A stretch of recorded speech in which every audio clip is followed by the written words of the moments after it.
Welcome to Syria. For the past 5 years, it's been a junior member of the Bush administration's axis of evil.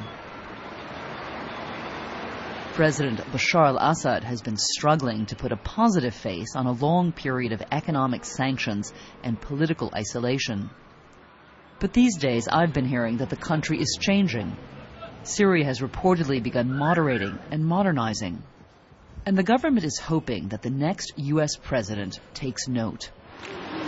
This part of Damascus has totally changed since I was here 3 years ago. There were none of these international clothing chains and none of these fancy cafes. There's even a Syrian coffee chain modeled after Starbucks. The clientele says Syria has started to reform under the new president. Before, Syria was a very close country, so it was very rare that you would see a foreigner. But in the past 4, 5, 6 years, there have been incredible changes. People's mentalities have changed, more acceptance to foreigners, willingness to try new things, and just openness, basically. Is it happening fast enough for you? Oh, yeah. It's happening very, very, very fast. On a daily basis, you can sense it to change. Economic changes are evident as well. Outside of Damascus, a new class of Syrian entrepreneurs is transforming the desert into a westernized oasis. It's a gated community. You have 172 villas, and you have a gym, you have an indoor swimming pool, you have 3 outdoor swimming pools. Firas Talas is one of the country's wealthiest businessmen. We don't have this project before in Syria, because before that there is nobody allowed to build the kind of this project.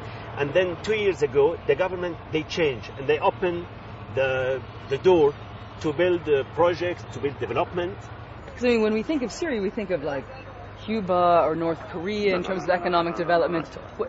How would you describe it? How would you describe what Syria is today economically? The nicer place to live in the world.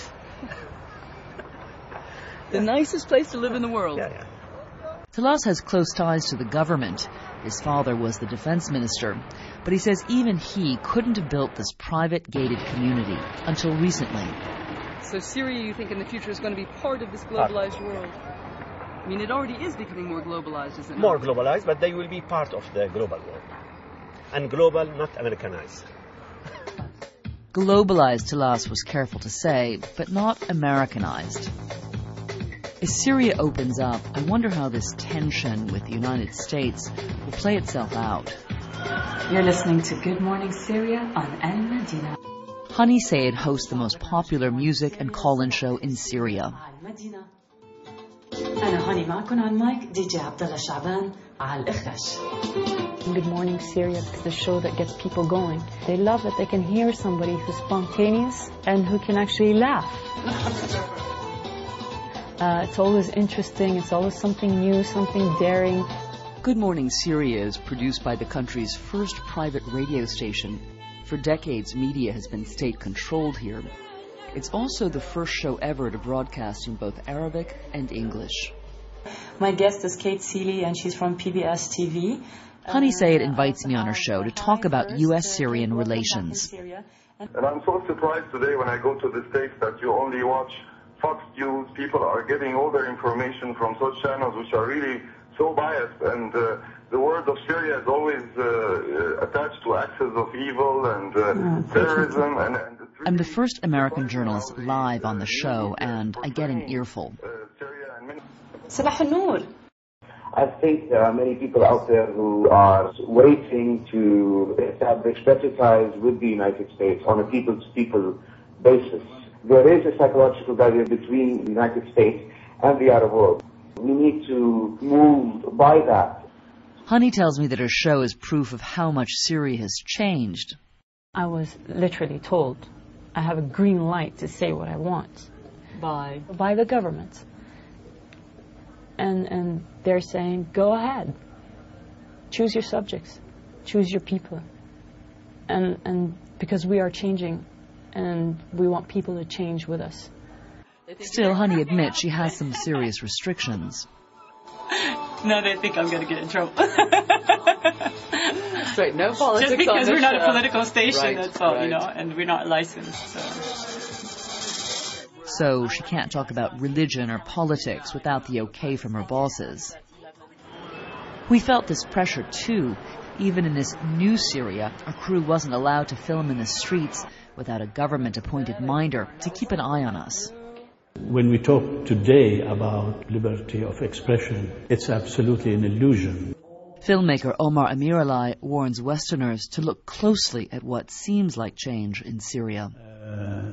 There is no real changement. There is an artificial changement. It's not in having those Western clothes, etc. Not even those chain of international cafe, etc. It's how much the parliament is a real parliament, and how much a president is a legal president.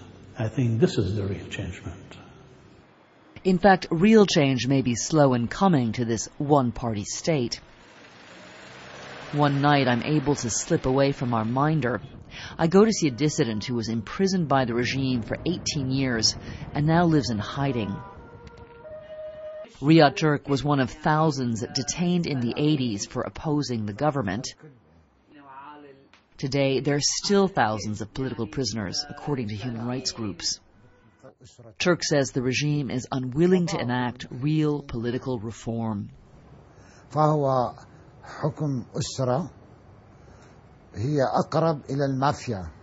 النظام يدرك كعقل جامد أن هذه الحرية إذا أعطيت للناس ستتسع وستتحول الرأي العام إلى قوة مغيرة لطبيعة الأوضاع السائدة في سوريا.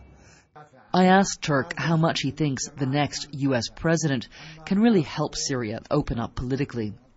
نحن تحت ظل نظام استبدادي بعد انتخابات الرئاسة أو نتيجة العلاقات الحسنة التي بدأت بين فرنسا وبين سوريا.